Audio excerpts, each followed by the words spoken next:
Tenía 62 años cuando mi propia hija me echó de casa en medio de una nevada. No hubo gritos de mi parte, no hubo lágrimas, no hubo súplicas. Solo el silencio más pesado que he cargado en toda mi vida. Era un viernes por la noche. Afuera, la nieve caía como si el cielo quisiera cubrir todo lo que estaba a punto de romperse. Yo estaba en la cocina, secando los platos después de haber preparado la cena para todos, como siempre hacía. Fabiana entró con esa mirada que ya conocía, esa mirada que me decía que algo malo venía. Detrás de ella, Joaquín. Siempre detrás de ella, empujándola con palabras que yo no escuchaba pero que sabía que existían. Fabiana se detuvo frente a mí. Ni siquiera esperó a que terminara de secar el último plato. Su voz salió como un cuchillo afilado, directo y sin piedad. Mamá, ya no puedes seguir aquí. Yo dejé el plato sobre la mesa. Mis manos temblaban, pero no por miedo. Era algo más profundo. Era la sensación de que todo lo que había construido durante años se estaba derrumbando en un instante. ¿Qué dices, hija? Lo que oíste. No puedes quedarte más en esta casa. Joaquín y yo hemos hablado. Esto no está funcionando. Tú nos estás afectando. Joaquín permanecía en la puerta, con los brazos cruzados, una sonrisa apenas visible en sus labios. No dijo nada. No necesitaba hacerlo. Él ya había hecho su trabajo antes, susurrándole cosas a Fabiana, llenándole la cabeza de mentiras, convenciéndola de que yo era un problema. ¿Afectando? Fabiana, esta es mi casa. Yo les abrí las puertas cuando ustedes no tenían a dónde ir. Yo los acogí. Era tu casa, mamá. Ahora es nuestra. Tú ya no decides nada aquí. Esas palabras me golpearon como nunca antes me había golpeado nada. Ni siquiera la muerte de mi esposo, 5 años atrás, me había dejado tan vacía. Porque esto era diferente. Esto era traición.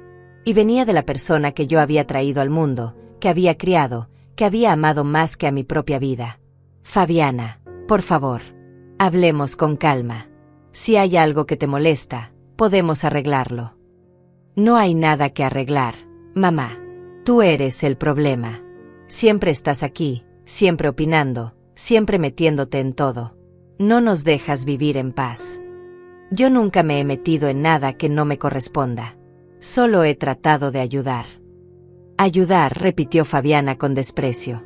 Ayudar es lo último que haces. Solo estorbas. Y Joaquín tiene razón. Ya es hora de que te vayas. Joaquín finalmente habló, con esa voz suave y venenosa que siempre usaba cuando quería parecer razonable. Isaura, entendemos que esto es difícil para ti. Pero tienes que comprender que Fabiana y yo necesitamos nuestro espacio. Somos una familia ahora. Y tú, bueno, tal vez sea mejor que busques un lugar donde estés más cómoda. Un lugar para gente de tu edad. Un lugar para gente de mi edad, repetí, sintiendo como cada palabra se clavaba en mi pecho. ¿Te refieres a un asilo? No lo llames así. Hay lugares muy buenos donde podrías estar mejor cuidada. Yo no necesito que nadie me cuide. Estoy perfectamente bien. Perfectamente bien. Fabiana soltó una risa amarga. Mamá, ayer olvidaste cerrar la llave del agua. La semana pasada dejaste la estufa encendida. No estás bien. Y no podemos vivir con el miedo de que un día vayas a quemar la casa. Eso era mentira. Todo era mentira. Yo nunca había dejado la estufa encendida. Nunca había olvidado cerrar ninguna llave. Pero ahí estaba Fabiana, diciendo esas cosas con tanta seguridad que por un momento dudé de mí misma. Eso no es cierto. Sí lo es. Y si no lo recuerdas, es porque estás peor de lo que pensamos. Joaquín se acercó un paso más, invadiendo el espacio de la cocina como si ya fuera el dueño de todo. Isaura, hemos tomado una decisión. Es mejor para todos. Puedes llevarte tus cosas personales, lo que necesites. Pero tienes que irte esta noche. ¿Esta noche? En medio de una nevada. No es tan grave, dijo Fabiana, aunque por la ventana podíamos ver cómo la nieve se acumulaba rápidamente en las calles. Puedes llamar a alguna amiga. O ir a un hotel. Aquí tienes dinero. Sacó un billete de $100 del bolsillo y lo dejó sobre la mesa. como si con eso pudiera comprar mi dignidad, como si con eso pudiera borrar todo lo que estaba haciendo. Yo miré el billete, luego miré a mi hija, y luego miré a Joaquín, y en ese momento entendí que no había nada que pudiera decir que cambiara lo que estaba pasando. Ellos ya habían decidido, ya habían planeado esto, y yo, ingenua de mí, no me había dado cuenta hasta que fue demasiado tarde. Está bien, dije finalmente. Mi voz salió tranquila, casi serena. Me iré. Fabiana pareció sorprendida por un momento. Tal vez esperaba que yo gritara, que suplicara, que montara un escándalo. Pero no iba a darle ese gusto. No iba a darle a Joaquín la satisfacción de verme rota. Subí a mi habitación, o lo que había sido mi habitación durante los últimos 2 años, desde que ellos se mudaron a mi casa. Saqué una bolsa pequeña y metí lo esencial: ropa, documentos, algunas fotografías. No quise llevar mucho. No quería parecer desesperada. No quería darles razones para pensar que tenían razón. Cuando bajé, ellos seguían en la sala. Fabiana evitaba mirarme. Joaquín, en cambio, me observaba con esa expresión de triunfo que ya no podía ocultar.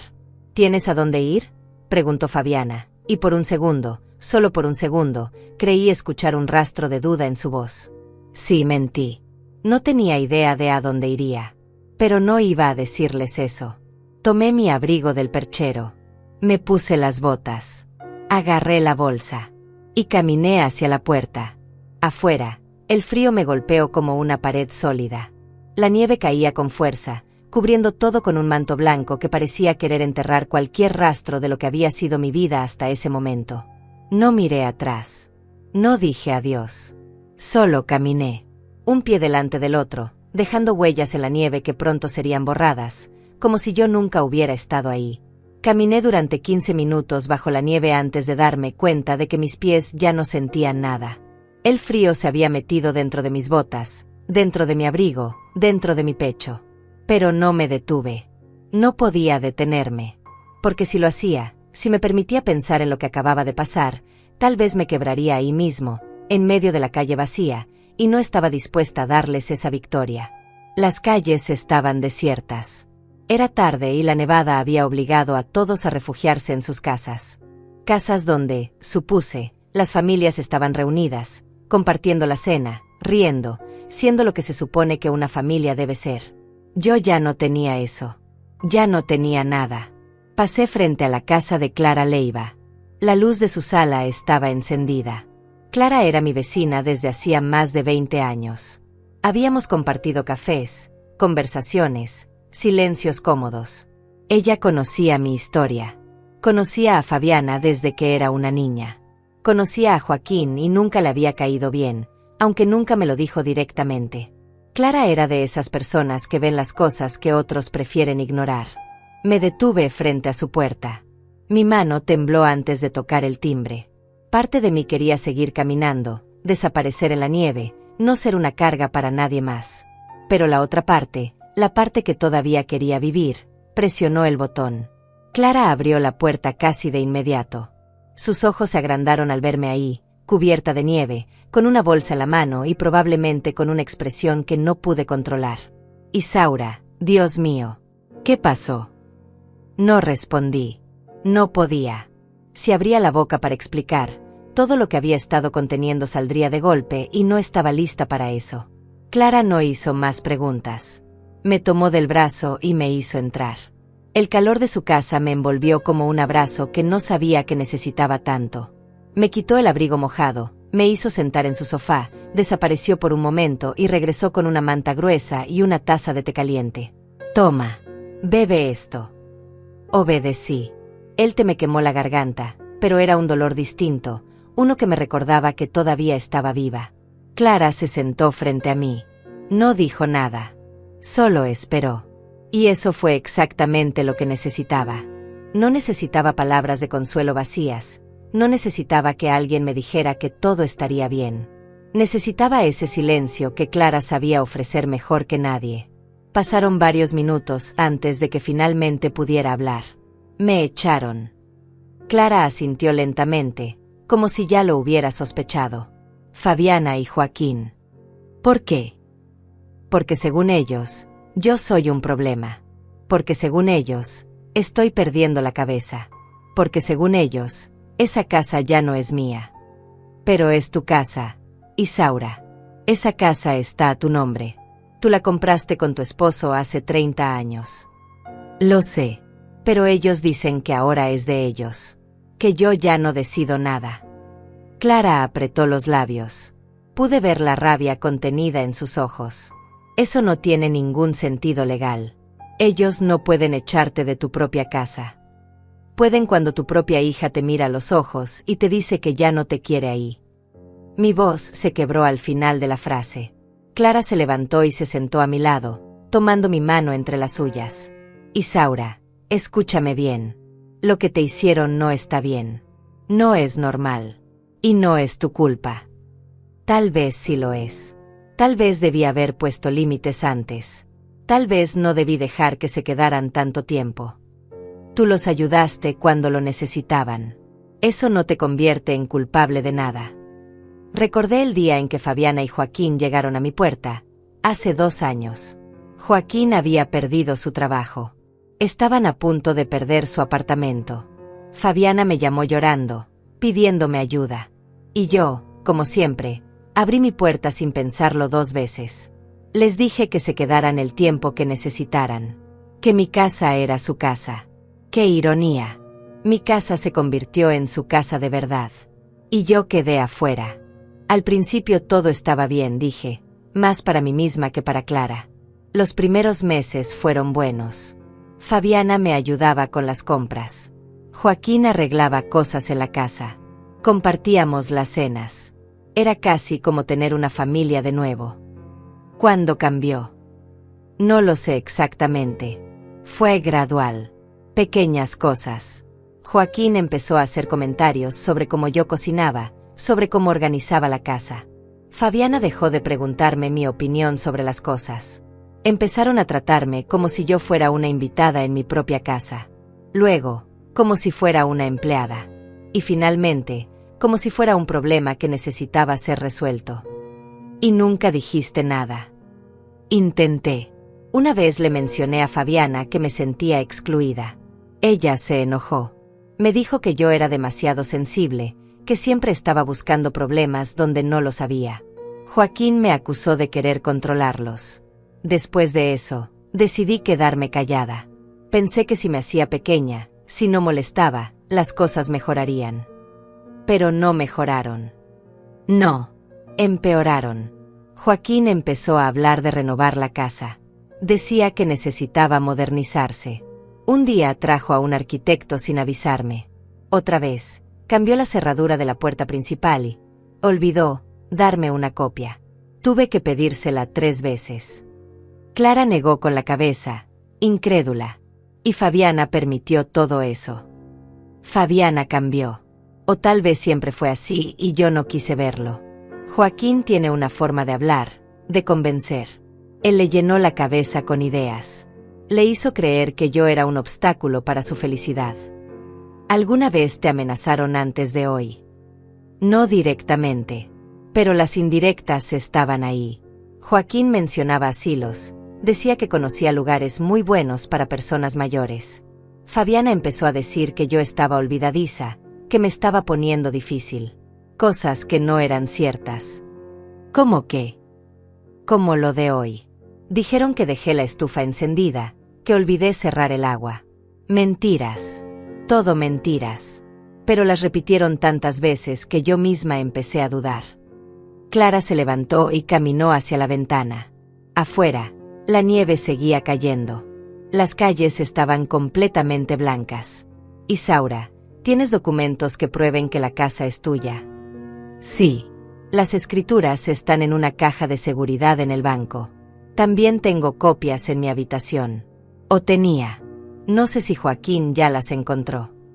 Él sabía dónde estaban. No estoy segura.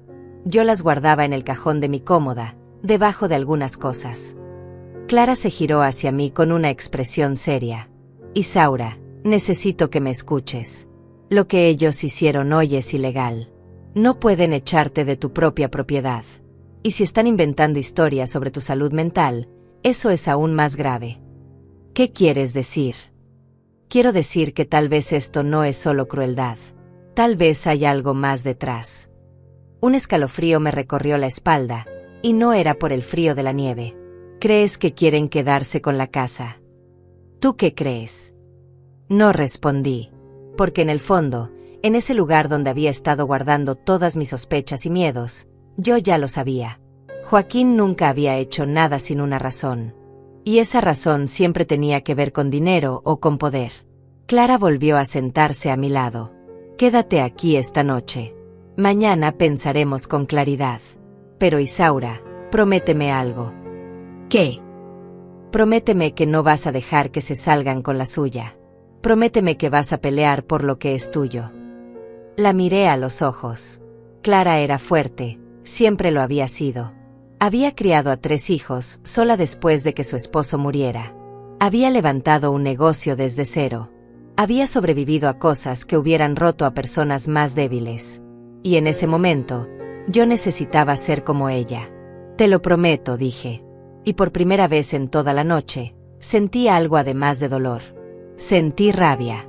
Y esa rabia, descubrí, era mucho más útil que las lágrimas. Esa noche no pude dormir. Clara me había preparado la habitación de huéspedes, una habitación pequeña pero cómoda con una cama suave y mantas limpias. Pero cada vez que cerraba los ojos, veía la cara de Fabiana gritándome, veía la sonrisa de Joaquín, veía la puerta de mi propia casa cerrándose detrás de mí. Me quedé mirando el techo, tratando de entender cómo habíamos llegado hasta ahí. Como mi hija, la niña que había cargado en brazos, que había cuidado cuando estaba enferma, que había consolado después de cada decepción, se había convertido en alguien capaz de echarme a la calle en medio de una tormenta. Fabiana nació un día de primavera, hace 35 años. Fue un parto difícil. Estuve en trabajo de parto durante 18 horas. Pero cuando finalmente la tuve en mis brazos, cuando vi sus ojos pequeños mirándome por primera vez, pensé que todo el dolor había valido la pena. Su padre, mi esposo Roberto, lloraba de felicidad. Nos juramos que haríamos todo por ella, que le daríamos la mejor vida posible. Y cumplimos esa promesa. Roberto trabajaba largas horas como contador en una firma pequeña.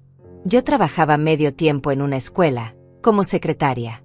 No teníamos mucho dinero, pero teníamos amor. Teníamos una familia. Fabiana creció siendo una niña dulce. Un poco tímida, tal vez, pero cariñosa. Le gustaba ayudarme en la cocina. Los domingos hacíamos galletas juntas. Ella se ponía un delantal pequeño que le había cosido yo misma y me ayudaba a mezclar los ingredientes. Siempre terminábamos con harina por toda la cocina, riéndonos. Cuando tenía 7 años, adoptamos un perro. Un labrador que Fabiana llamó Canela. Ese perro se convirtió en su mejor amigo. Los veía jugar en el jardín durante horas. Canela murió cuando Fabiana tenía 18 años, justo antes de que se fuera a la universidad. Ella lloró durante días. Yo la abracé y le dije que era normal sentir ese dolor, que significaba que había amado profundamente. En la universidad conoció a Joaquín. Era su último año. Ella estudiaba educación, quería ser maestra como siempre había soñado. Joaquín estudiaba administración de empresas. Cuando me lo presentó, me pareció educado, correcto. Tal vez un poco frío, pero pensé que era solo timidez. Roberto no estaba tan seguro. Una noche, después de que Joaquín se fuera tras una cena en casa, Roberto me dijo: «Hay algo en ese muchacho que no me gusta. No puedo explicarlo, pero hay algo». Yo le resté importancia. Le dije que estaba siendo sobreprotector, que todos los padres sienten eso cuando sus hijas empiezan a traer novios a casa.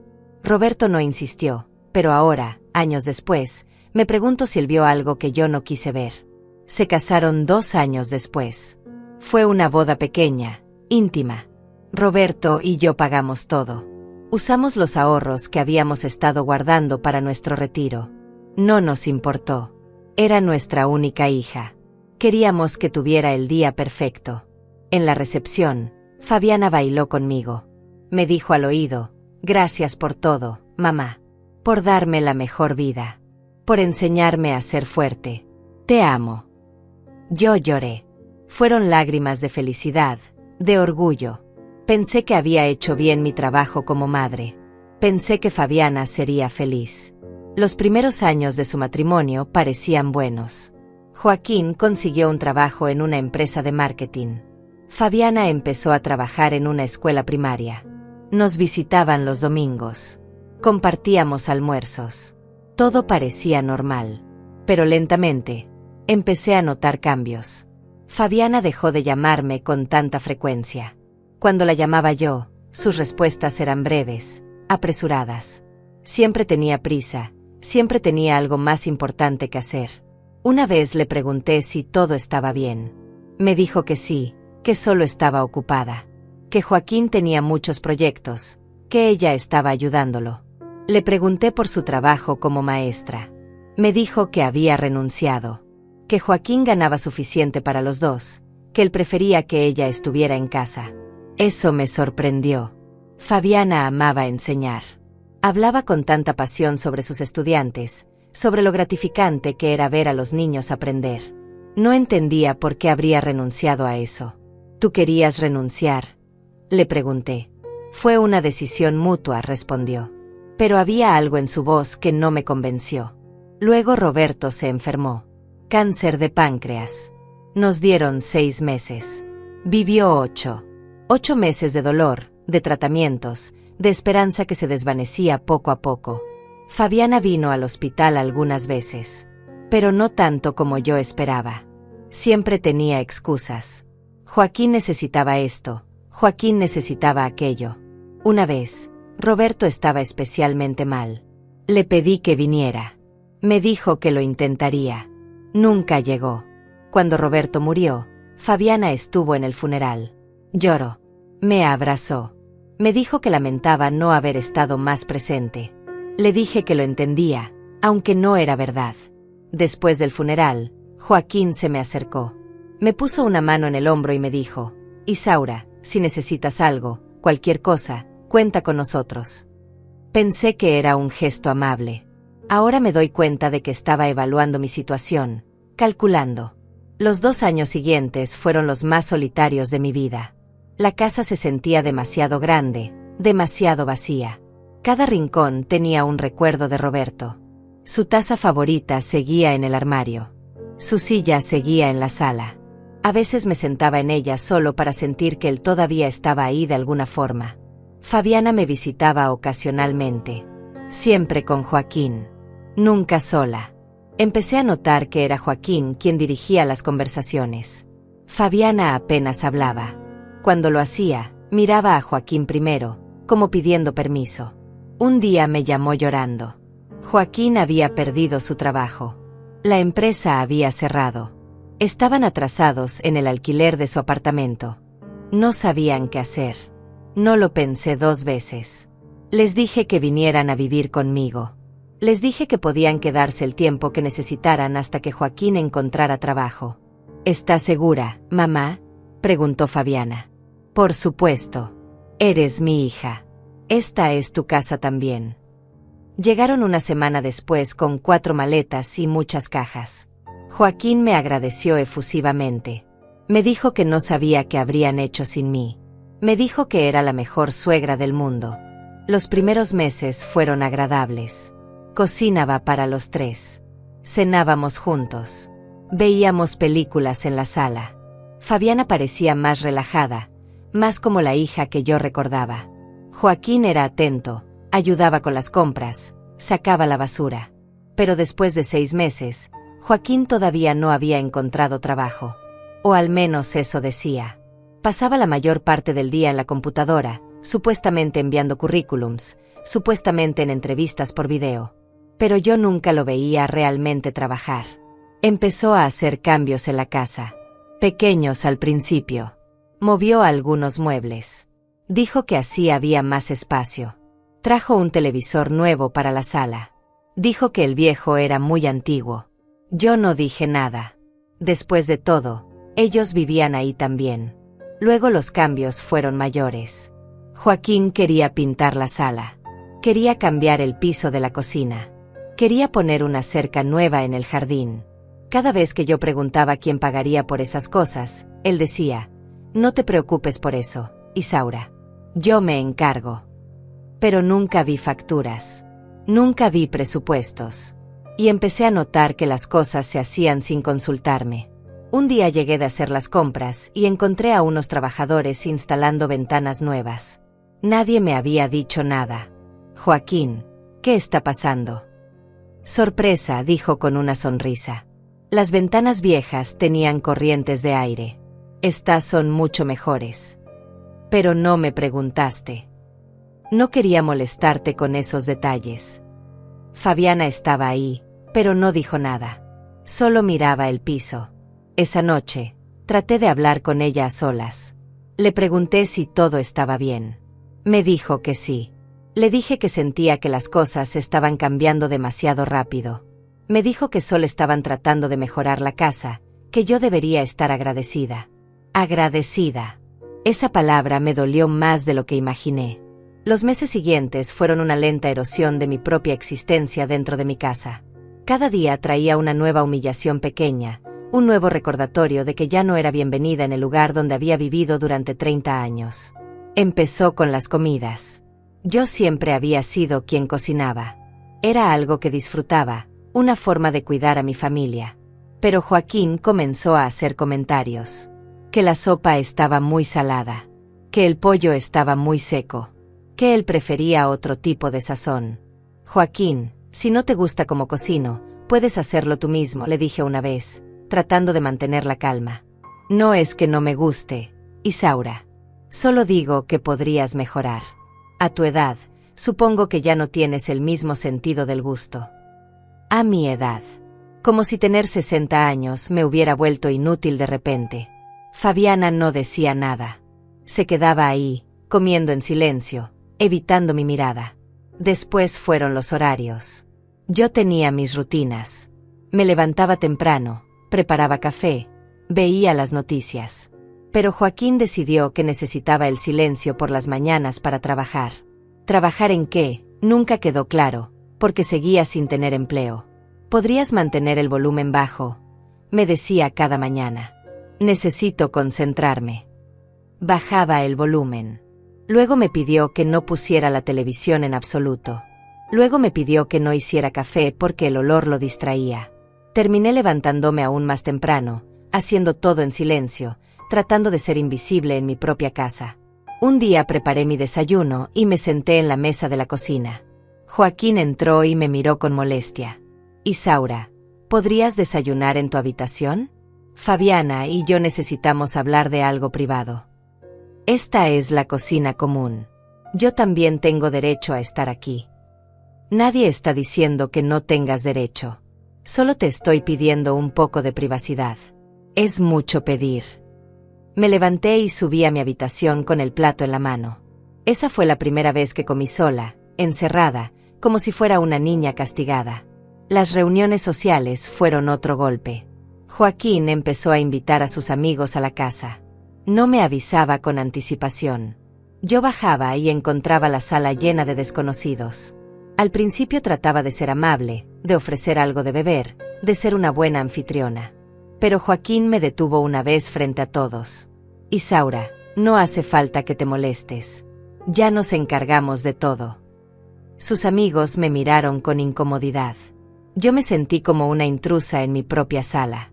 Después de eso, cuando había visitas, yo me quedaba en mi habitación. Podía escuchar las risas, las conversaciones, la música. Podía escuchar cómo mi casa se llenaba de vida, una vida de la cual yo estaba excluida. Una noche bajé porque necesitaba agua. La reunión todavía estaba en curso. Crucé la sala tratando de ser discreta, pero Joaquín me interceptó. Isaura, ya casi terminamos. ¿Podrías darnos unos minutos más? Solo voy por agua. Hay agua embotellada en el refrigerador de arriba. Usa esa. El refrigerador de arriba estaba en el cuarto de lavado. Me estaba diciendo que no podía ni siquiera entrar a mi propia cocina. Subí sin el agua. Me quedé despierta, sedienta, esperando a que sus amigos se fueran. Luego empezaron las acusaciones sobre mi memoria. Pequeñas cosas al principio. Joaquín decía que le había prometido algo y que yo lo había olvidado. Fabiana decía que habíamos acordado algo que yo no recordaba haber acordado. Mamá, Te dije que necesitábamos la sala el martes. Lo hablamos la semana pasada. Fabiana, nunca me dijiste eso. Sí te lo dije. ¿No lo recuerdas? No. ¿Ves, Joaquín? Ya te lo había dicho. Está olvidando las cosas. Empecé a dudar de mí misma. Tal vez sí lo había olvidado. Tal vez mi memoria no era tan buena como creía. Empecé a anotar todo en un cuaderno, tratando de llevar un registro de las conversaciones, de los acuerdos. Pero incluso eso se volvió en mi contra. Joaquín encontró mi cuaderno un día. Lo hojeó con una expresión de preocupación falsa. Isaura, ¿por qué estás escribiendo todas estas cosas? Estás teniendo problemas para recordar. Solo quiero estar segura de que no olvido nada importante. Esto no es normal. La gente normal no necesita anotar cada conversación. Tal vez deberías ver a un doctor. No fui al doctor. Sabía que no había nada mal conmigo. Pero sus palabras se quedaron en mi cabeza, sembrando dudas. Las mentiras se volvieron más elaboradas. Un día, Fabiana me acusó de haber dejado la puerta principal abierta toda la noche. Dijo que por suerte Joaquín se había dado cuenta antes de irse a dormir, o podrían haber entrado ladrones. Yo no dejé la puerta abierta. Siempre la reviso antes de acostarme. Mamá, Joaquín la encontró abierta a las 2 de la mañana. ¿No te das cuenta de lo peligroso que es eso? Estás mintiendo. ¿Por qué mentiría sobre algo así? Estamos preocupados por ti. No había forma de probar que yo tenía razón. No había forma de demostrar que ellos estaban mintiendo. Era mi palabra contra la de ellos, y ellos eran dos. El dinero se convirtió en otro campo de batalla. Yo tenía mi pensión, el dinero que había quedado después de pagar el funeral de Roberto y algunas inversiones modestas. No era mucho, pero era suficiente para vivir con comodidad. Joaquín empezó a preguntar sobre mis finanzas. Decía que quería ayudarme a administrar mejor mi dinero. Decía que a mi edad era fácil cometer errores, ser víctima de estafas. Déjame revisar tus estados de cuenta, Isaura, solo para asegurarme de que todo esté en orden. No necesito ayuda con mis finanzas. He manejado mi dinero durante 40 años. Las cosas son más complicadas ahora. Los bancos tienen sistemas digitales. Es fácil confundirse. No estoy confundida. ¿Estás segura? Porque Fabiana me dijo que el mes pasado pagaste la misma factura 2 veces. Otra mentira. Yo llevaba un registro meticuloso de todos mis pagos. Nunca había pagado nada 2 veces. Un día encontré a Joaquín en mi habitación. Estaba revisando el cajón de mi cómoda. ¿Qué estás haciendo? Se sobresaltó, pero rápidamente recompuso su expresión. Buscaba una pluma. Pensé que tendrías una extra. Mis plumas están en el escritorio de abajo. No hay razón para que estés revisando mis cajones. No estaba revisando nada. Solo buscaba una pluma. Pero yo sabía que estaba mintiendo. Sus ojos se habían desviado hacia el lugar donde guardaba mis documentos importantes. Se había dado cuenta de que yo lo había notado. Esa noche moví las escrituras de la casa y otros documentos importantes a una caja que guardé en el fondo de mi closet, detrás de cajas viejas de zapatos. No quería que Joaquín supiera dónde estaban. Las humillaciones continuaron. Joaquín empezó a corregirme frente a otras personas. Si yo decía algo en una conversación, él me interrumpía. No, Isaura, no fue así. Te estás confundiendo otra vez. Isaura, esa historia no tiene sentido. Creo que estás mezclando las cosas. ¿Estás segura de que eso pasó? Porque yo recuerdo algo completamente diferente. Fabiana nunca me defendía. Se quedaba callada o, peor aún, respaldaba a Joaquín. Mamá, Joaquín tiene razón. Creo que no lo estás recordando bien. Empecé a hablar menos. Era más fácil quedarme callada que arriesgarme a ser corregida, humillada, cuestionada. Un domingo, Clara vino de visita. Hacía semanas que no la veía. Joaquín abrió la puerta. Clara, qué sorpresa. Vine a ver a Isaura. Está descansando. Ha tenido días difíciles últimamente. Ya sabes, A su edad. Me gustaría verla, si no es molestia. Joaquín dudó, pero no tuvo más remedio que dejarla pasar. Clara subió a mi habitación y me encontró sentada en la cama, mirando por la ventana. Isaura, ¿qué te está pasando? Te ves terrible. No supe qué decir. ¿Cómo explicarle que me estaba volviendo invisible en mi propia casa? ¿Cómo explicarle que cada día me sentía más pequeña, más insignificante? Estoy bien, Clara. No, no estás bien. ¿Por qué no has venido a visitarme? ¿Por qué no contestas el teléfono? No le dije que Joaquín había cambiado la contraseña del wifi y que mi teléfono casi nunca tenía señal dentro de la casa. No le dije que me sentía prisionera. He estado ocupada. Clara me miró con esos ojos que ven más de lo que uno quiere mostrar. Isaura, si necesitas ayuda, si algo está pasando, puedes decirme. Quise decírselo. Quise contarle todo. Pero tenía miedo. Miedo de que no me creyera. Miedo de que pensara que realmente estaba perdiendo la cabeza. Miedo de hacer las cosas peor. Todo está bien, Clara. De verdad. Ella no me creyó, pero no insistió. Antes de irse, me dio un papel con su número de teléfono escrito. Si me necesitas, llámame. A cualquier hora. Guardé ese papel como si fuera un salvavidas. La noche después de que me echaron, acostada en la cama de la habitación de huéspedes de Clara, algo cambió dentro de mí. No fue un momento dramático, no hubo una revelación repentina acompañada de música épica como en las películas. Fue algo más silencioso, más profundo. Fue la sensación de que había tocado fondo y que la única dirección posible era hacia arriba. Me quedé mirando el techo durante horas. Afuera, la nieve había dejado de caer. Todo estaba en silencio. Ese silencio pesado que viene después de una tormenta. Y en ese silencio, empecé a pensar con claridad por primera vez en meses. Repasé cada momento de los últimos 2 años. Cada comentario despectivo. Cada humillación. Cada mentira. Y me di cuenta de algo que debería haber visto desde el principio. Esto nunca había sido sobre mí siendo un problema. Esto siempre había sido sobre ellos queriendo algo que yo tenía. Mi casa. La casa que Roberto y yo habíamos comprado con tanto esfuerzo. La casa donde habíamos criado a Fabiana. La casa que estaba pagada completamente, sin hipoteca, sin deudas. Una propiedad que, en este barrio, valía fácilmente $350,000. Tal vez más. Joaquín lo había visto desde el principio. Él no había llegado a mi puerta buscando refugio temporal. Había llegado con un plan.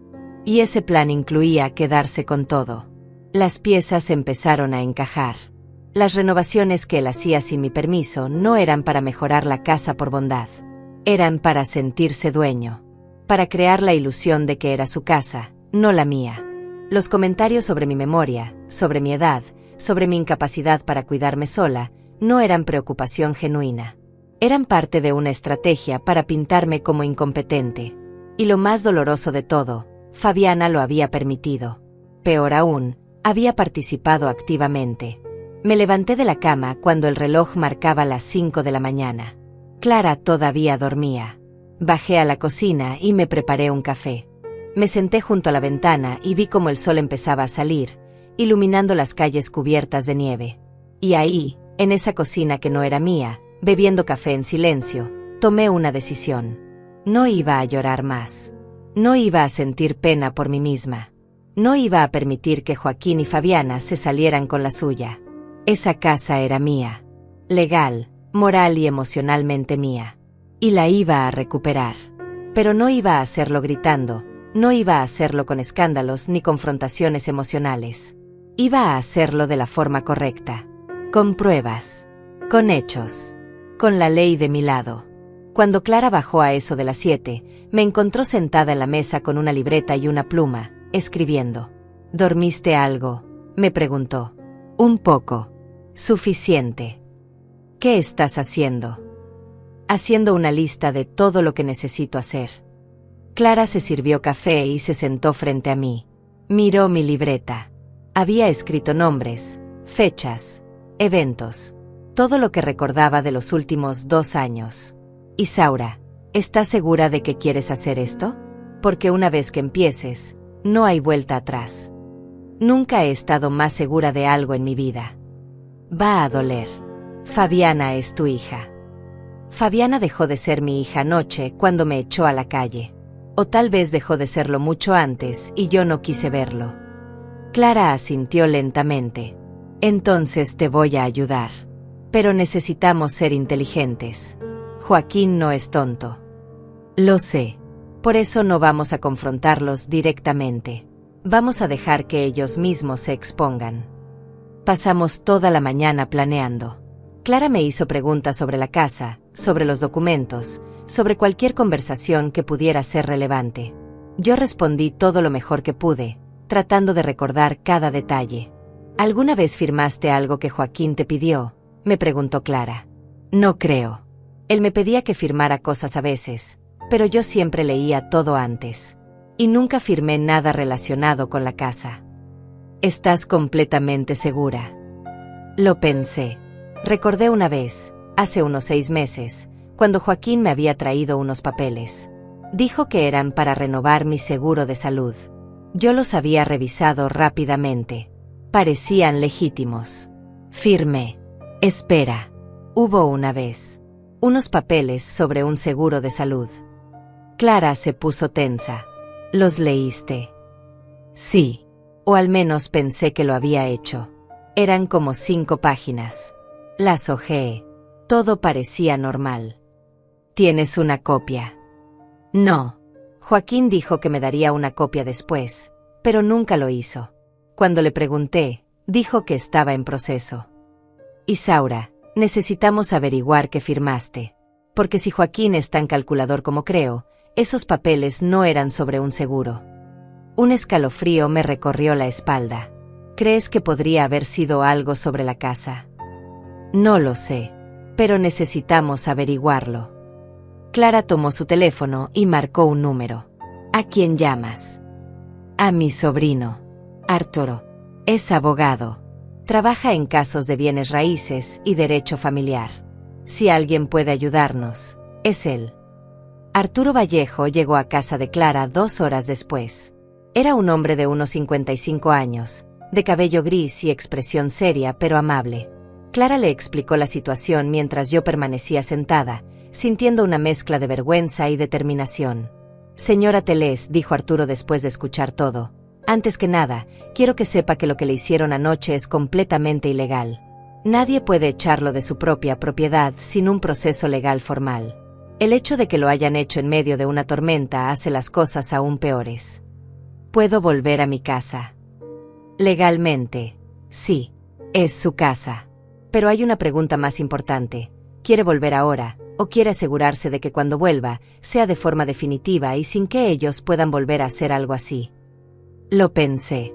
Parte de mí quería ir inmediatamente, tocar la puerta y exigir que me dejaran entrar. Pero la parte más racional, la parte que había despertado esta mañana, sabía que eso sería un error. Quiero hacerlo bien. Quiero asegurarme de que no puedan lastimarme otra vez. Bien.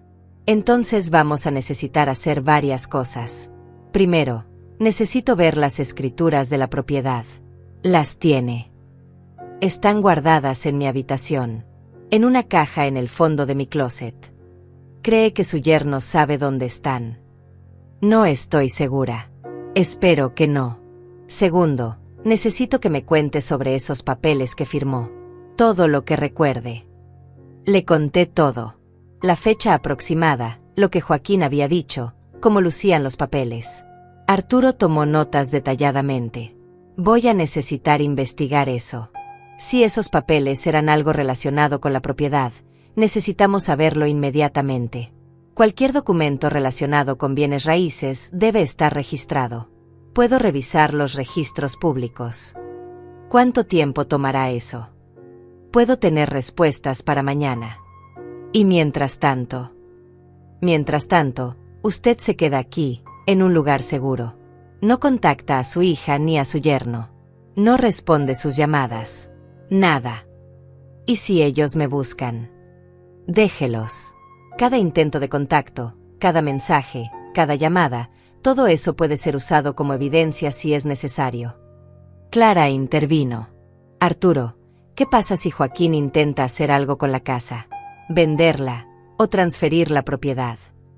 No puede hacer nada sin la firma de la señora Telés. Y si intentó falsificar su firma, eso es un delito grave. Fraude, falsificación de documentos. Podría ir a prisión. La idea de que Joaquín pudiera haber falsificado mi firma me revolvió el estómago. Pero al mismo tiempo, había algo casi satisfactorio en saber que si lo había hecho, tendría consecuencias reales. ¿Qué más necesita de mí?, le pregunté a Arturo. Necesito que escriba todo lo que recuerde de los últimos 2 años. Cada incidente de abuso verbal, cada mentira que le dijeron sobre su memoria, cada vez que la excluyeron o humillaron. Todo. Con fechas si es posible. Ya empecé a hacerlo esta mañana. Perfecto. Siga con eso. Y si tiene testigos de algo, anótelos también. Alguien más presenció el trato que le daban. Pensé en las pocas veces que había tenido visitas. Clara vio algunas cosas. Y hay una vecina del otro lado, Emilia Toledo. Ella estuvo en mi casa unas cuantas veces y vio cómo me trataban. Bien. Podríamos necesitar declaraciones de ellas. Arturo se quedó otra hora, haciéndome más preguntas, tomando notas, explicándome el proceso legal. Cuando finalmente se fue, me sentía exhausta, pero también algo que no había sentido en mucho tiempo: esperanza. Clara me preparó almuerzo. Comimos en silencio, cada una perdida en sus propios pensamientos. ¿Crees que voy a poder recuperar mi casa?, le pregunté finalmente. Sí. Pero más importante que eso, ¿crees que vas a poder perdonarte por lo que va a pasar con Fabiana? La pregunta me golpeó como un puñetazo. No lo sé, Clara. Parte de mí todavía espera que ella despierte, que se dé cuenta de lo que está haciendo, que vuelva a ser mi hija. ¿Y la otra parte? La otra parte sabe que eso no va a pasar. Y esa parte está lista para hacer lo que sea necesario. Al día siguiente, Arturo llamó temprano. Eran las 9 de la mañana y yo ya llevaba 2 horas despierta, incapaz de dormir más allá de las 7. Clara me pasó el teléfono con una expresión que no pude descifrar. Señora Telés, necesito que venga a mi oficina. Encontré algo. El tono de su voz me dijo que no eran buenas noticias. O tal vez sí lo eran, dependiendo de cómo se mirara. Clara me acompañó. El trayecto en auto fue silencioso. Yo miraba por la ventana, viendo cómo la nieve de ayer ya se estaba derritiendo en las calles principales. Todo parecía estar volviendo a la normalidad, excepto mi vida. La oficina de Arturo estaba en el centro, en un edificio antiguo pero bien mantenido. Su despacho era pequeño pero ordenado. Paredes llenas de libros legales, un escritorio de madera oscura y un olor a papel viejo y café. Nos sentamos. Arturo tenía una carpeta frente a él. La abrió y sacó varios documentos. Señora Telés, revisé los registros públicos de propiedad. Su casa sigue estando a su nombre. No hay ninguna transferencia registrada. Sentí un alivio momentáneo. Entonces no pueden quitármela. No tan rápido. Encontré algo más. Sacó otro documento. Hace 6 meses, se presentó una solicitud para transferir la propiedad de su casa a nombre de Joaquín Zamora y Fabiana Telés. La solicitud incluía su firma. El alivio se evaporó instantáneamente. Eso es imposible. Yo nunca firmé algo así. Lo sé, porque la solicitud fue rechazada. ¿Rechazada? Sí, el banco que maneja su hipoteca. Espere, usted me dijo que no tenía hipoteca. No tengo. La casa está pagada completamente. Arturo frunció el ceño y revisó los papeles nuevamente. Según estos documentos, hay una hipoteca registrada sobre su propiedad, por $200,000, firmada hace 6 meses. El mundo se detuvo. Las paredes del despacho parecieron cerrarse sobre mí. Eso es imposible. Yo nunca saqué una hipoteca. Nunca he necesitado hacerlo. ¿Recuerda esos papeles que me dijo que firmó? Los del supuesto seguro de salud. Dios mío. La fecha coincide. Señora Telés, creo que su yerno le hizo firmar documentos de una hipoteca haciéndole creer que eran otra cosa. Clara tomó mi mano. Yo no podía respirar. ¿Cómo es eso posible? Los bancos no dan hipotecas así como así. Tienen que verificar, tienen que... Normalmente sí. Pero si alguien presenta documentos que parecen legítimos, si la propiedad tiene valor suficiente, si hay una firma notariada. ¿Notariada? Yo nunca fui a un notario. ¿Está segura? Piense bien. En algún momento Joaquín la llevó a algún lugar donde tuvo que firmar frente a alguien. Traté de recordar. Y entonces me vino a la memoria. Hace 6 meses, Joaquín me había pedido que lo acompañara al banco. Dijo que necesitaba un testigo para abrir una cuenta. Fuimos juntos. Había una mujer ahí, ella revisó mi identificación, me hizo firmar algo. Yo pensé que era para la cuenta de Joaquín. Dios mío. Él me usó. Fui al banco con él. Firmé algo. Arturo asintió gravemente. Es una estafa común. Más común de lo que la gente piensa. Alguien de confianza, generalmente un familiar, hace que la víctima firme documentos importantes haciéndoles creer que son otra cosa. ¿Y qué pasó con ese dinero? Los $200,000. Según los registros bancarios que pude obtener, el dinero fue depositado en una cuenta a nombre de Joaquín Zamora. Y la mayor parte ya fue gastada. ¿En qué? Un auto nuevo, registrado hace 5 meses. Un Mercedes. $50,000. Varias inversiones. Un viaje a Europa, según los cargos de tarjetas de crédito. Y el resto desapareció. Probablemente en efectivo o transferido a otras cuentas que no puedo rastrear sin una orden judicial. Me quedé mirando a Arturo sin poder procesar lo que estaba escuchando. Mi yerno había robado $200,000 usando mi casa como garantía.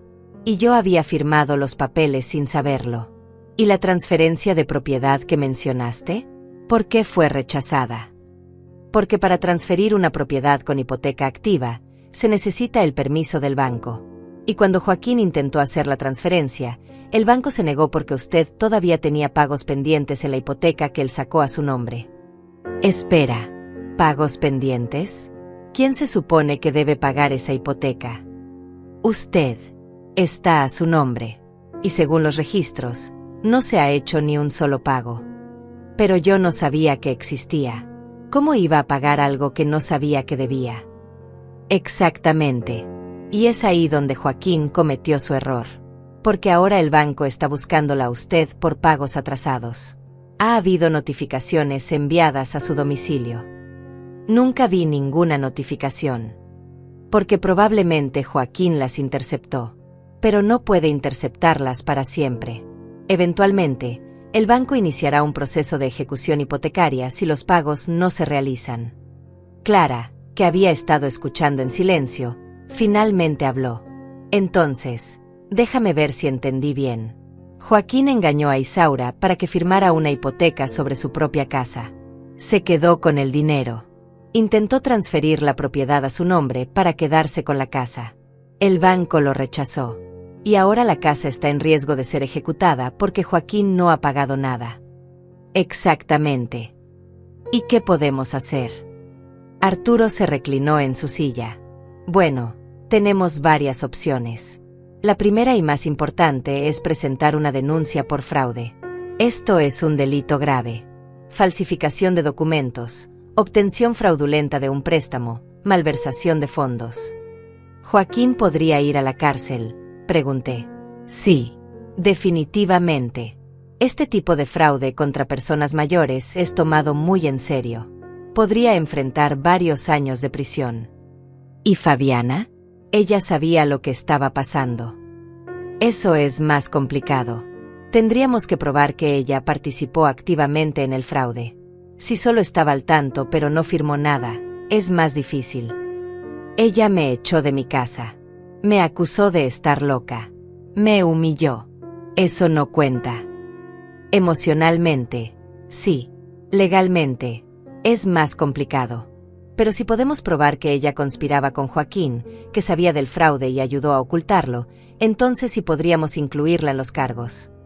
Me quedé en silencio, procesando todo. Mi hija. Mi propia hija. No solo había permitido que su esposo me robara, sino que había participado activamente en hacerme parecer incompetente para justificarlo. ¿Qué más?, pregunté finalmente. Segundo, necesitamos contactar al banco inmediatamente. Explicar la situación. Presentar una disputa formal sobre la hipoteca. Con las pruebas correctas, el banco podría anular la hipoteca. Y mientras tanto, los pagos seguirán estando atrasados, lo cual significa que técnicamente, su casa está en riesgo. Entonces necesito pagar esa hipoteca. Una hipoteca que yo no pedí, por dinero que yo nunca vi. Es injusto, lo sé, pero es la realidad legal en este momento.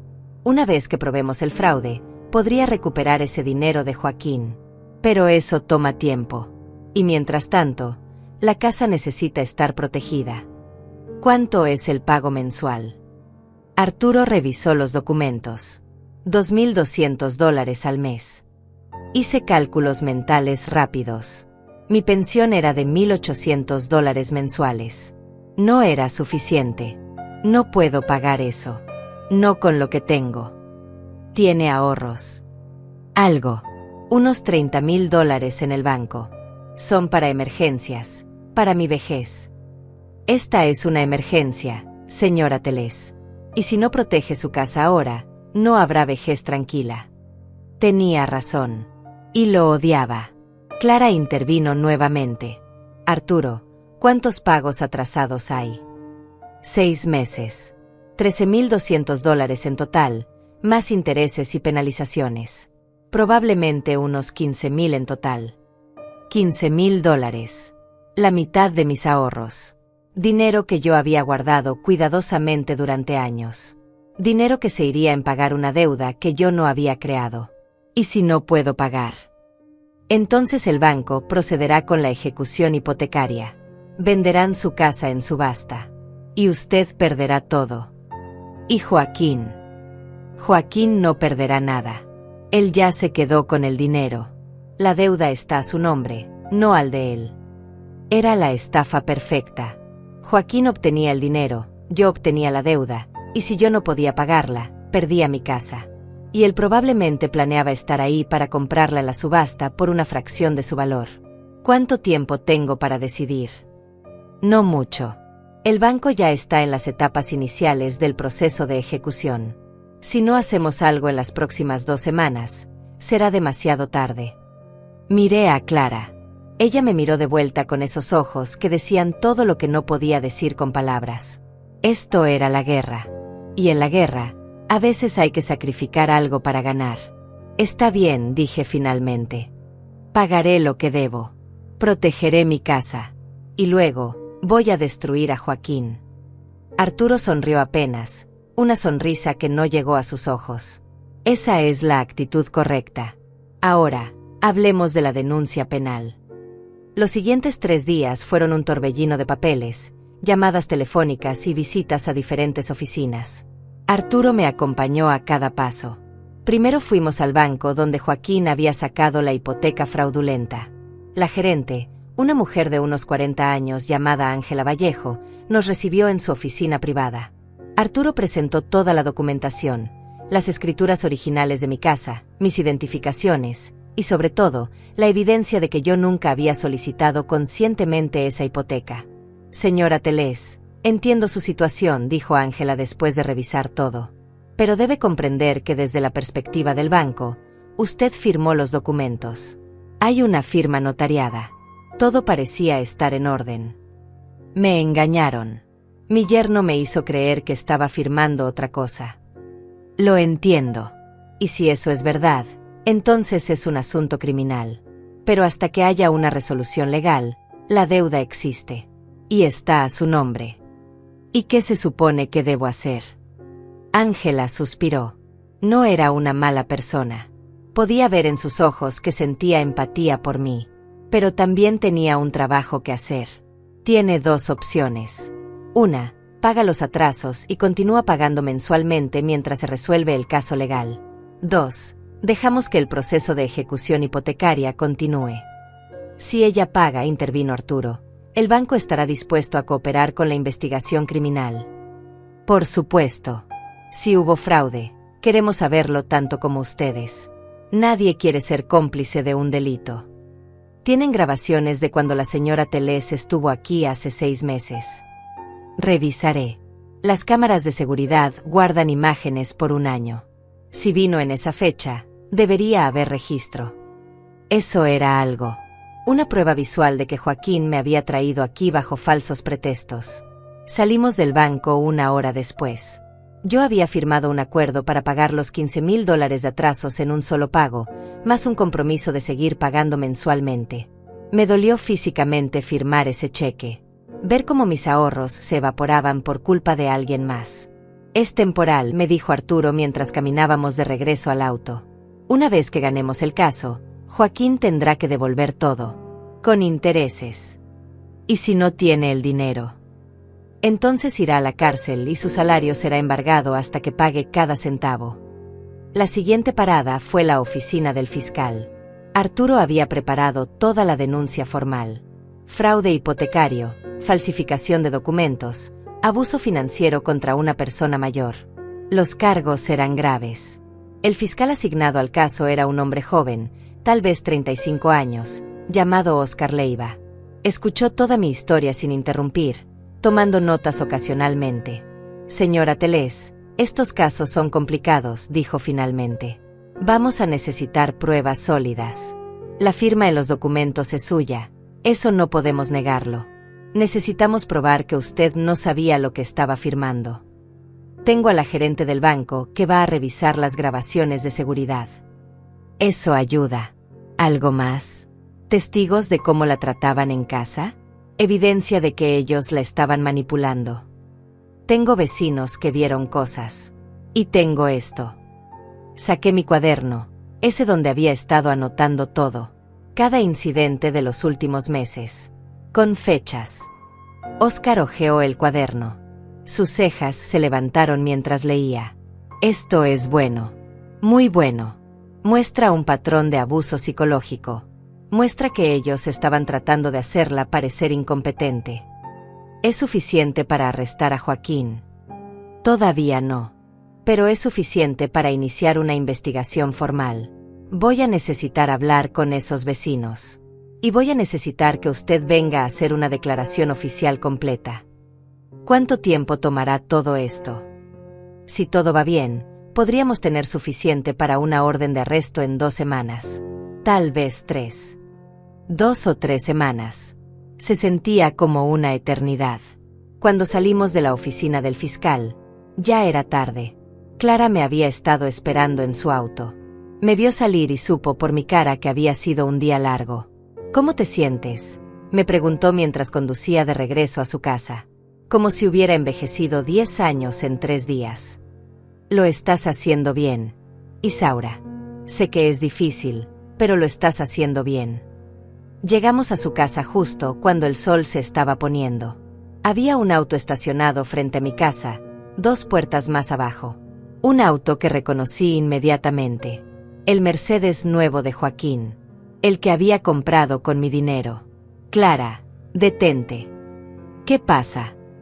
Ese es el auto de Joaquín. Clara miró hacia donde señalaba. El auto estaba vacío, pero las luces de mi casa estaban encendidas. Están ahí. En tu casa. Por supuesto que están ahí. Es donde viven. Algo dentro de mí se quebró en ese momento. Durante 3 días había estado siendo razonable, siendo legal, haciendo las cosas de la forma correcta. Pero ver ese auto ahí, ver mi casa iluminada con ellos adentro mientras yo estaba fuera, fue demasiado. Quiero ir. Isaura, no. Arturo dijo que no debes. No me importa lo que dijo Arturo. Esa es mi casa. Y quiero verlos a la cara. Clara me miró por un largo momento. Luego asintió. Está bien. Pero yo voy contigo. Caminamos las 2 puertas que separaban la casa de Clara de la mía. Cada paso se sentía pesado, pero también liberador. Cuando llegamos al frente, pude ver a través de la ventana de la sala. Joaquín estaba sentado en mi sofá, viendo televisión. Como si nada hubiera pasado. Como si no me hubiera robado. Como si no me hubiera echado a la calle. Toqué el timbre. Escuché pasos. La puerta se abrió. Era Fabiana. Por un momento, ninguna de las dos dijo nada. Solo nos miramos. Yo busqué algo en sus ojos, algún rastro de arrepentimiento, de duda, de la hija que yo había conocido. Pero no encontré nada. ¿Qué quieres?, preguntó finalmente. Quiero entrar a mi casa. Esta ya no es tu casa, mamá. Ya hablamos de eso. Legalmente sigue siendo mi casa. Las escrituras están a mi nombre. Y tengo todo el derecho de entrar. Joaquín apareció detrás de Fabiana. Su cara mostró sorpresa por un segundo, luego se recompuso en esa máscara de falsa preocupación que también sabía usar. Isaura, qué bueno que apareciste. Estábamos preocupados. ¿Dónde has estado? En un lugar seguro. Lejos de ustedes. Entiendo que estés molesta, pero echarte no fue personal. Solo estamos pensando en tu bienestar. Mi bienestar. Repetí las palabras lentamente, dejando que el veneno en ellas se hiciera evidente. Mi bienestar incluía robarme $200,000. Vi cómo el color se iba de su cara. Fabiana lo miró confundida. ¿De qué estás hablando? De la hipoteca que tu esposo sacó a mi nombre hace 6 meses. De los $200,000 que se robó. Del Mercedes que está estacionado afuera. ¿Quieres que siga? Joaquín recuperó su compostura rápidamente. No sé de qué estás hablando. Estás confundida. Isaura. Probablemente estés mezclando las cosas otra vez. No estoy confundida. Tengo los documentos. Tengo las pruebas. Y tengo un abogado.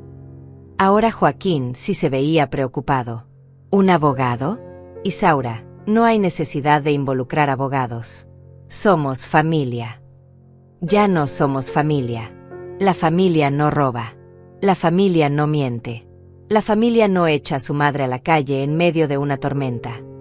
Clara puso una mano en mi hombro, como para recordarme que ella estaba ahí. Fabiana finalmente habló, su voz temblorosa. Mamá, si hay algún malentendido, podemos arreglarlo.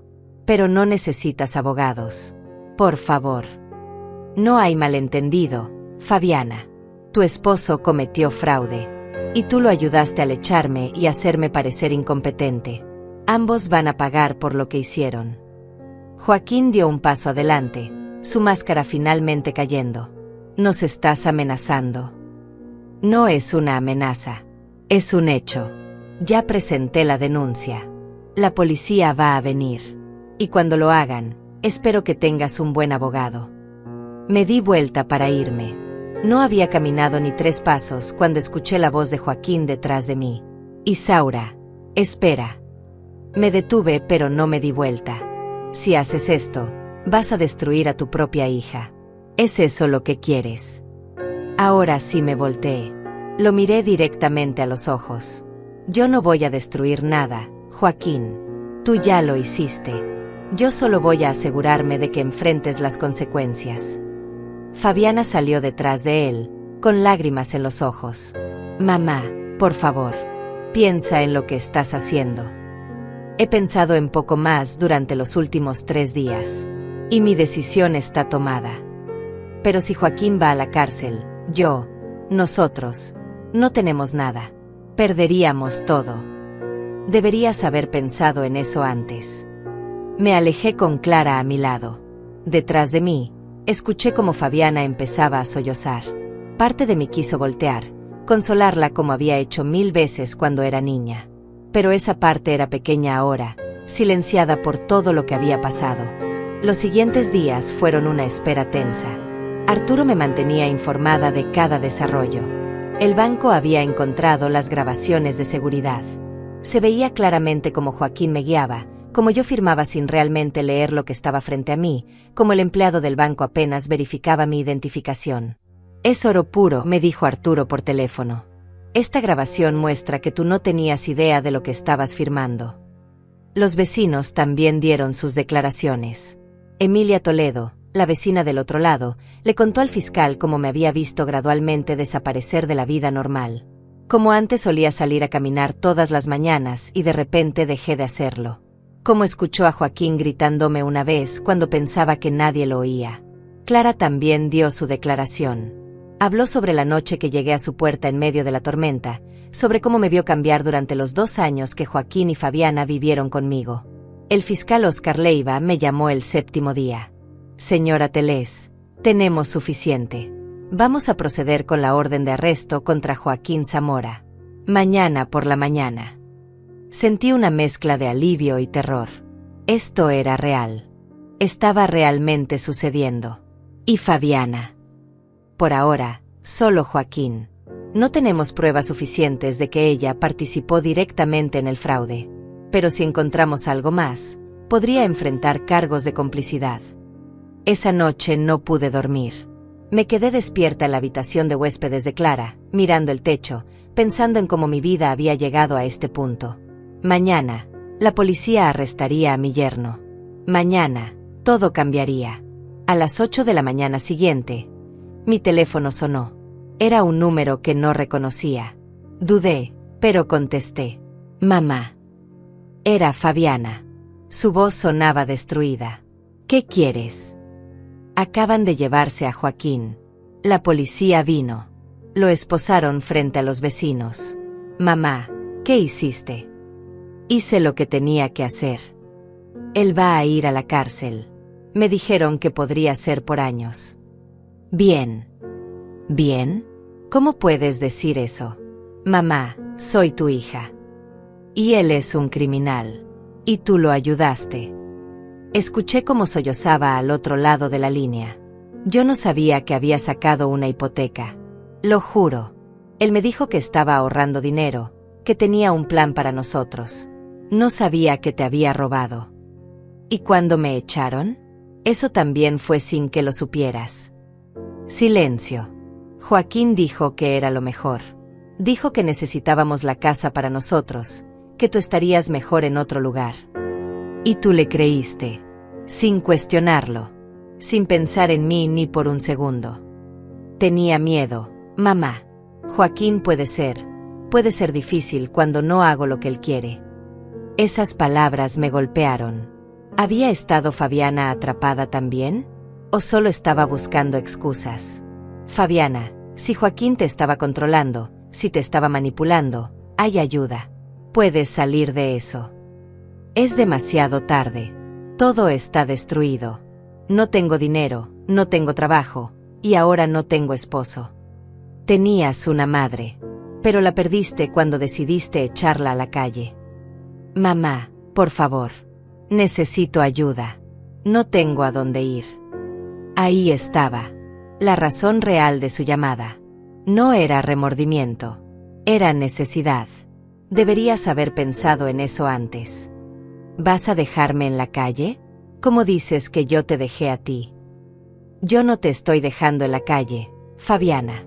Tú te pusiste ahí sola. Pero a diferencia de ti, yo no te voy a echar en medio de una tormenta. Te voy a dar 2 semanas para que encuentres otro lugar. Después de eso, quiero que salgas de mi casa. ¿2 semanas? Mamá, no puedo encontrar un lugar en 2 semanas. Yo tuve que encontrar refugio en 2 minutos. 2 semanas es generoso. No puedo creer que seas tan cruel. Yo no soy cruel, Fabiana. Soy justa. Hay una diferencia. Colgué antes de que pudiera responder. Mis manos temblaban. Clara, que había escuchado toda la conversación desde la cocina, vino y me abrazó. ¿Hiciste lo correcto?, me preguntó suavemente. No lo sé, pero es lo único que puedo hacer ahora. Arturo me llamó más tarde ese día. Joaquín había sido formalmente acusado. El juez había fijado una fianza de $100,000. Joaquín no tenía ese dinero. Se quedaría en la cárcel hasta el juicio. ¿Cuánto tiempo tomará el juicio? Meses, probablemente. Pero Isaura, hay algo más. El abogado de Joaquín quiere negociar. ¿Negociar qué? Joaquín está dispuesto a declararse culpable a cambio de una sentencia reducida. Y está dispuesto a devolver el dinero. ¿Tiene el dinero? No todo. Pero tiene acceso a cuentas que nosotros no conocíamos. Puede devolver unos $150,000. El resto tendría que pagarlo con el tiempo. ¿Y qué sentencia recibiría? Probablemente 3 a 5 años en lugar de 10 a 15. Lo pensé. 3 años seguía haciendo tiempo en prisión. Y recuperar $150,000 era mejor que nada. ¿Qué me aconsejas? Honestamente, tomar el acuerdo. Un juicio es largo, costoso, y nunca sabes cómo va a terminar. Con esto, tienes una victoria garantizada. Está bien. Acepto el acuerdo. Hay una condición más que quiero agregar.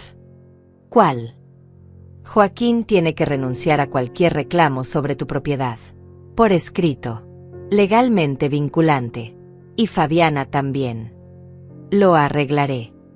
Una semana después, estaba sentada en la oficina de Arturo frente a Joaquín y su abogado. Joaquín se veía diferente con el uniforme de la cárcel. Más pequeño, menos intimidante. Ya no era el hombre que me había manipulado. Era solo un criminal atrapado. Firmamos los papeles. Joaquín aceptó devolver $150,000. Aceptó una sentencia de 4 años. Aceptó renunciar a cualquier derecho sobre mi propiedad. No nos miramos a los ojos ni una sola vez. Cuando terminó, su abogado lo llevó de regreso. Yo me quedé sentada ahí, sintiendo algo que no sabía cómo nombrar. ¿Victoria? ¿Tristeza? ¿Ambas? ¿Estás bien?, preguntó Arturo. Sí, solo necesito ir a casa. Tu casa, no la de ellos. Mi casa, repetí. Y por primera vez en mucho tiempo, las palabras se sintieron verdaderas.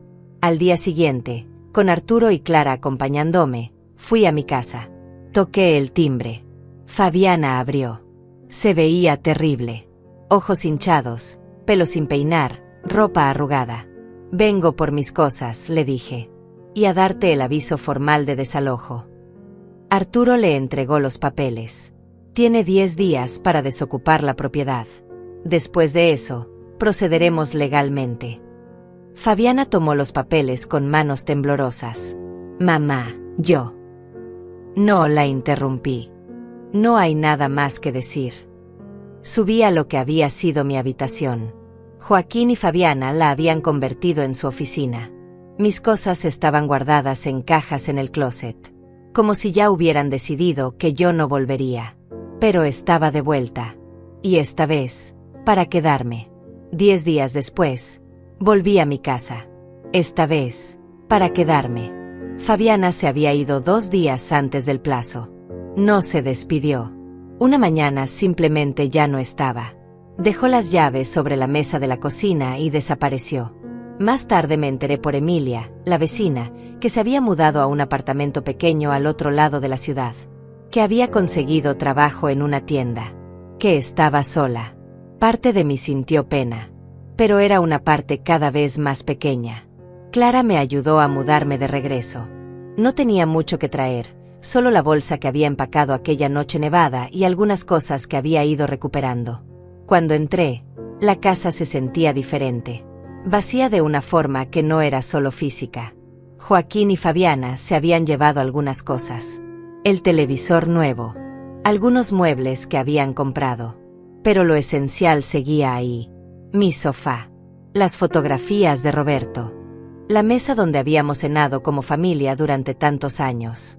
Pasé la primera noche caminando por cada habitación, reclamando mi espacio. Abrí todas las ventanas aunque hacía frío. Necesitaba que entrara aire nuevo, que se fuera el olor de ellos, que la casa volviera a ser mía. En la habitación que había sido mía, encontré cosas que ellos habían dejado. Papeles, algunas prendas de ropa. Los puse todo en cajas y las guardé en el garaje. Algún día Fabiana vendría por ellas. ¿O no? Ya no era mi problema. Arturo me llamó esa noche. ¿Cómo te sientes? Extraño. Como si estuviera visitando mi propia casa. Es normal. Dale tiempo. La casa volverá a sentirse como tuya. ¿Alguna noticia sobre el dinero? Joaquín hizo la primera transferencia. $50,000. El resto vendrá en 2 pagos más durante los próximos 3 meses. $50,000. Era menos de lo que había perdido, pero era algo. Y la hipoteca fraudulenta había sido anulada oficialmente. El banco había aceptado eliminarla de los registros después de revisar todas las pruebas. Mi casa estaba libre de deudas nuevamente. Y el juicio. En 2 semanas. Pero es solo una formalidad. Joaquín ya aceptó declararse culpable. El juez dictará sentencia y eso será todo. Tengo que estar ahí. No es obligatorio, pero te recomendaría que fueras. Es importante que lo veas terminar. Que tengas ese cierre. Cierre. Esa palabra me pareció extraña. ¿Cómo podía haber cierre cuando tu propia hija te había traicionado? ¿Cuando tu familia se había destruido? Pero fui al juicio. Me senté en la sala del tribunal con Clara a mi lado. Vi cómo traían a Joaquín esposado. Vi cómo el juez leía los cargos. Vi cómo Joaquín se declaraba culpable. El juez, un hombre mayor de cabello blanco y expresión severa, lo miró directamente. Señor Zamora, usted ha admitido haber cometido fraude contra su propia suegra, una mujer de 62 años que le abrió las puertas de su casa cuando usted lo necesitaba. Abusó de su confianza de la manera más vil posible. Este tribunal no tiene simpatía por personas como usted. Joaquín mantuvo la cabeza baja. La sentencia de este tribunal es de 4 años de prisión, sin posibilidad de libertad condicional hasta cumplir al menos 2 años. Además, queda ordenado a restituir la totalidad del dinero robado a la señora Isaura Telés. ¿Tiene algo que decir? Joaquín levantó la mirada. Por un momento, pensé que me miraría a mí, pero no lo hizo. Solo miró al juez y negó con la cabeza. Se lo llevaron. Y yo me quedé ahí sentada, esperando sentir algo grande. Satisfacción, tal vez. Victoria. Pero lo que sentí fue más simple y más complejo a la vez. Sentí que se cerraba un capítulo. Sentí que podía respirar otra vez. Afuera del juzgado, vi a Fabiana. Estaba sola, de pie junto a un árbol, observando desde lejos. Nuestras miradas se cruzaron por un momento. Ella dio un paso hacia mí, pero Clara me tomó del brazo suavemente. No tienes que hablar con ella si no quieres. Lo sé. Pero me acerqué de todas formas. No por ella, por mí. Fabiana se veía diferente. Más delgada, con ojeras profundas. El brillo que siempre había tenido, aunque fuera falso, se había apagado completamente. Mamá dijo, y su voz se quebró. Fabiana. Yo quería decirte que lo siento. Por todo. La miré por un largo momento. Busqué sinceridad en sus ojos. Encontré algo, pero no estaba segura de qué era. ¿Arrepentimiento? ¿O solo lamento por las consecuencias? ¿Lo sientes? ¿O solo sientes que te atraparon? Lo siento de verdad. Fui una tonta. Dejé que Joaquín me manipulara. Dejé que me convenciera de cosas horribles. Pero mamá, sigo siendo tu hija. Biológicamente, sí, pero una hija no hace lo que tú me hiciste. Lo sé, y no espero que me perdones. Solo quería que supieras que me arrepiento. Asentí lentamente. Está bien. Acepto tu disculpa. Pero eso no cambia nada entre nosotras. ¿Algún día podremos? No lo sé, Fabiana. Honestamente, no lo sé. Tal vez con el tiempo. Tal vez nunca. Pero por ahora, necesito que respetes mi espacio. Necesito sanar. Y no puedo hacer eso contigo cerca.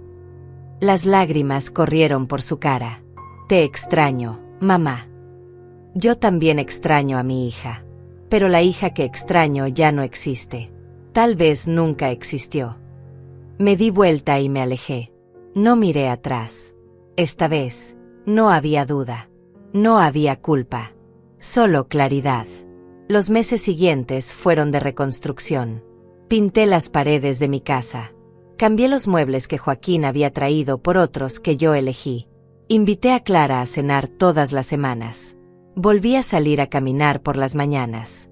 Emilia, la vecina, se convirtió en una buena amiga.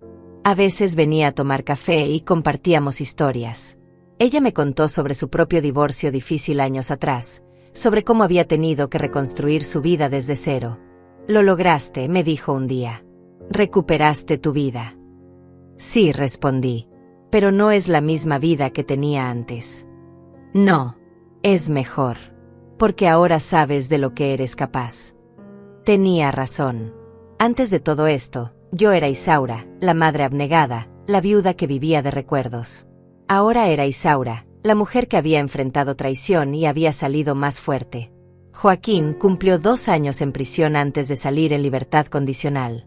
Para entonces, ya había pagado todo el dinero que debía. Nunca intentó contactarme. Escuché que se mudó a otro estado. Mejor así. Fabiana me llamaba ocasionalmente. Conversaciones cortas, incómodas. Yo era educada pero distante.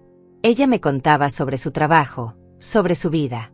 Nunca mencionaba a Joaquín. Con el tiempo, las llamadas se volvieron menos frecuentes. No sé si algún día nuestra relación se reparará. Parte de mí lo desea. Otra parte sabe que algunas cosas, una vez rotas, nunca vuelven a ser iguales. Pero aprendí algo importante. Puedes amar a alguien y aún así mantener tus límites. Puedes perdonar y aún así no olvidar.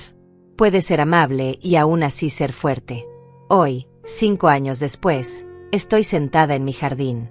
El mismo jardín donde Fabiana jugaba de niña. El mismo jardín que casi pierdo. Hay flores nuevas plantadas. Un banco que compré el año pasado. Clara viene a visitarme, trayendo pan recién horneado. ¿En qué piensas?, me pregunta. En todo lo que pasó. En todo lo que cambió. ¿Te arrepientes de algo? Lo pienso. ¿Me arrepiento de haber luchado? ¿De haber puesto límites? ¿De haber dicho basta? No. No me arrepiento de nada. Bien. Porque lo que hiciste fue valiente. Valiente. Nunca me había visto a mí misma de esa manera. Pero tal vez Clara tenía razón. Tal vez enfrentar a tu propia familia, defender lo que es tuyo, reconstruir tu vida desde las ruinas. Tal vez eso es valentía. El sol se está poniendo. El cielo está teñido de naranja y rosa. Mi casa está detrás de mí, sólida y segura. Mía. Tengo 67 años ahora.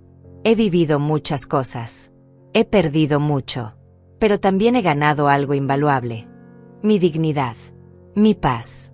Mi fuerza. Y eso, descubrí, vale más que cualquier casa, cualquier familia que no te valora, cualquier lazo de sangre que se rompe ante la traición. Soy Isaura Teles. Sobreviví. Me levanté. Y seguiré adelante. Y si mi historia puede ayudar aunque sea a una mujer a entender que nunca es tarde para defenderte, que nunca eres demasiado vieja para luchar por lo que es tuyo, que la familia verdadera es la que te respeta y no la que te destruye, entonces todo lo que pasé habrá valido la pena. Cierro los ojos y respiro profundo. El aire huele a tierra mojada y flores nuevas. Huele a comienzos. Huele a vida. Y por primera vez en mucho tiempo, sonrío. No porque todo esté perfecto, sino porque estoy en paz. Y eso, al final, es todo lo que necesitaba.